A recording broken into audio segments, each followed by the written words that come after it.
राहुल गांधींनी हे पुराव्यानिशी दाखवून दिलं, की एकाच महिलेचे फोटो 2 बूथवरती तब्बल 223 वेळा होते. म्हणजे 223 मतदारांना एकाच महिलेचा फोटो होता.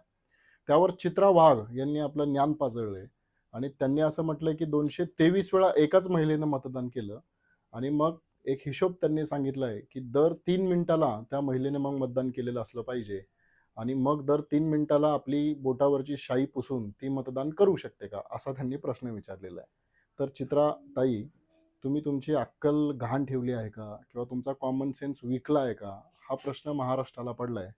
कारण राहुल गांधी म्हणतात त्याचा अर्थ असा होतो, की एकाच महिलेचा फोटो जर 223 वेळा असेल, तर याचा अर्थ त्या महिलेनं 223 वेळा मतदान केलं असं नव्हे, तर 223 वेळा बोगस मतदारांनी मतदान केलेलं आहे. हे बोगस मतदार भाजपचे कार्यकर्ते नसतील, तर इलेक्शन कमिशननं सीसीटीव्ही फुटेज दाखवून द्यावं.